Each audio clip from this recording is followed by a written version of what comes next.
Hello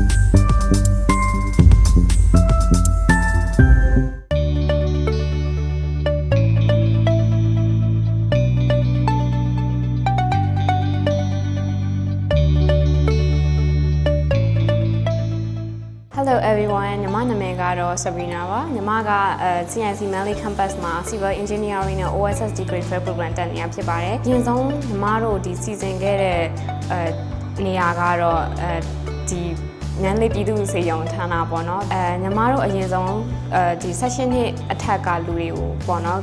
ကောက်ကြည့်လိုက်တော့စုစုပေါင်း14ယောက်လောက်ရခဲ့ပါတယ်ဒါပေမဲ့နောက်ဆုံးပေါင်းချိန်မပြည့်တာတို့ BMI မပြည့်တာတို့နဲ့နောက်ဆုံး9ယောက်လောက်ပဲရှိခဲ့တယ်ပေါ့နော်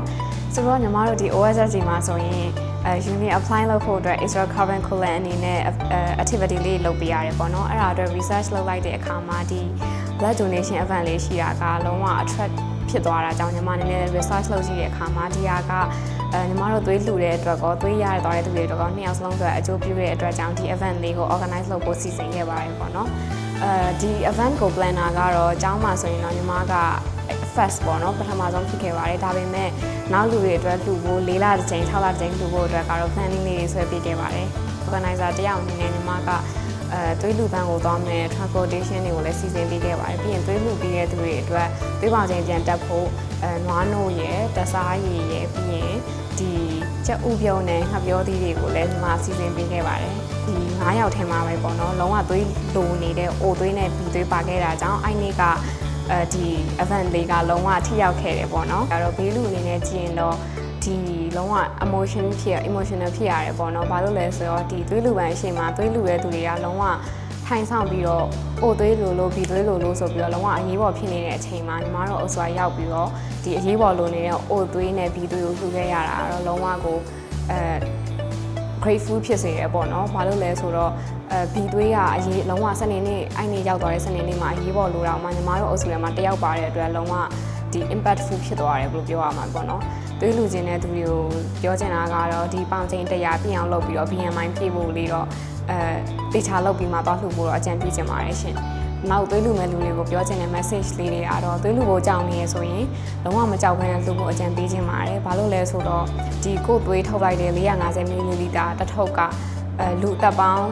အများဆုံး3ယောက်ကိုခူပေးနိုင်တဲ့ကယ်ပေးနိုင်တဲ့အတွက်ကြောင့်သွေးလူဖို့ကြောက်နေတယ်ဆိုရင်လုံးဝမကြောက်ဘဲနဲ့ဘဝမှာတစ်ခါလောက်သွေးပေါင်ချိန်ပြင်းအောင်လုပ်ပြီးတော့လှူပေးဖို့တော့အကြံပြုချင်ပါတယ်ရှင်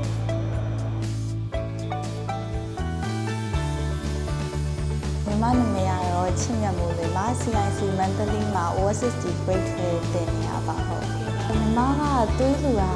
ညီမရဲ့သွေးကြောင့်တယောက်ရဲ့အသက်လေးရှင်သွားနိုင်တယ်သူတို့ရဲ့အသက်အနေကနေကယ်နိုင်နေဆိုရဲရည်ရွယ်ချက်ကြောင့်ဖြစ်တာရှင်ဟုတ်ဒါကတော့ညီမကသွေးလူတာပထမဆုံးအချိန်ရှင်မလူကြီးကတော့နည်းနည်းကြောက်တယ်ပေါ့နော်အကုန်လုံးကလည်းအက်တရားလည်းအရင်ကြီးရယ်ဘာညာပြောကြတော့ဒါမဲ့တစ်ချိန်တည်းမှာပဲစိတ်လည်းလှုပ်ရှားရယ်ပေါ့ညီမရဲ့သွေးနဲ့တယောက်အသက်ကိုကယ်နိုင်နေဆိုတော့လေဟောမသွေးလူရဲ့ချိန်တော့ကြာညီမသွေးကိုလူနေတဲ့လူနာရှိနေရဆိုတော့ညီမသွေးကိုချက်ချင်းအသုံးပြုနိုင်နေဆိုတာတီရောညီမပို့ပြီးတော့ပျော်ပါပေါ့နော်ဟုတ်နောက်ချိန်ကြီးလဲလူမယ်လို့စဉ်းစားထားရရှင်သွေးလူရဲ့ချိန်ခဏလေးနဲ့တယောက်ရဲ့အသက်ကိုကယ်နိုင်နေဆိုတော့လူဖို့စဉ်းစားနေတဲ့လူတွေရှိရင်တော့ညီမကတော့လူဖို့အတွက်ပဲတိုက်တွန်းခြင်းနေရှင်ဘာလို့လဲဆိုတော့သွေးလူရဲ့အချိန်ကလည်းနိုင်ရွက်လောက်ပဲခဏလေးပဲကြာတဲ့အပြင်နာတွေဘာတွေလည်းမရှိဘူးရှင်စိုက်လိုက်တဲ့အချိန်တော့ဒီအဲ့အချိန်လေးခဏလေးရပဲနာပြီးတော့ကျန်တဲ့အချိန်ကြီးတော့လုံးဝရှော့ရှော့ရှူရှူနဲ့ပြီးသွားတယ်ဆိုတော့လေးတယောက်အသက်ကိုကယ်နိုင်နေဆိုတော့လူဖို့တိုက်တွန်းခြင်းပါအားလုံးပဲမင်္ဂလာပါညီမနာမည်ကတော့မတီဝင်းနိုင်ဖြစ်ပါတယ်အခုလက်ရှိညီမကဒီ CIC မှာ OSS program ကိုတက်ရောက်နေတာဖြစ်ပါတယ်ပေးမလူခင်တော့ကတော့နည်းနည်းကြောက်မိရေပေါ့ဘာလို့လဲဆိုတော့တစ်ခါမှလည်းမလူဘူးဆိုတော့ဒါလူပြီးတော့လည်းငါအကြောင်းအသက်ဆက်ရှင်သွားတဲ့လူတွေရှိရပဲဆိုပြီးတော့နည်းနည်းဝမ်းသာမိပါတယ်နည်းနည်းမဟုတ်ပါဘူးအများကြီးသွေးလူကိုစဉ်းစားနေရလို့ဆိုရင်တော့စဉ်းစားမနေဘဲနဲ့လူလိုက်ဖို့အကြံပြုဘာလို့လဲဆိုတော့တကယ်နေရာလူအပ်တဲ့နေရာမှာလူရဖြစ်တဲ့အတွက်ကိုယ့်အတွက်စိုးရိမ်သွားတော့ဘာမှမရှိဘူးပေါ့သူများအသက်ကိုလည်းတစ်ဖက်ကလန့်ကနေကယ်လိုက်တာဖြစ်တဲ့အတွက်လူဖို့တော့အကြံပေးချင်ပါတယ် Hi, my name is Catherine and I'm currently studying in grade 12 at CIC campus in Mandalay. Honestly, before donating blood, I was kind of nervous because I didn't know what to expect. But after donating the blood, I felt really proud of myself that I did something really meaningful. The reason is I've seen a lot of people actually depend on donated blood, so I thought, why not me? And it's not such a difficult thing to do. So yes, this is my first time donating the blood. During the process, I feel a little bit nervous because of the needles, but the nurses and the staff really make it easy, and it was quick. Yes, I do. Because it doesn't really cost me that much, just a little bit of time, but that could really mean everything to someone else. I would say it's not a big deal. It's not as painful as it seems. The whole process is safe, quick, and the feeling afterward is really worth it. I would say eat something before you go and drink water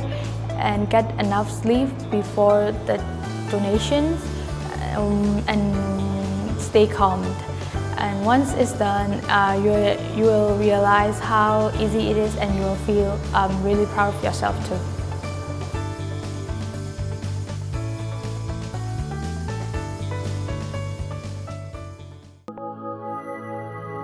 CIC is the key to unlock the world's high-ranking universities.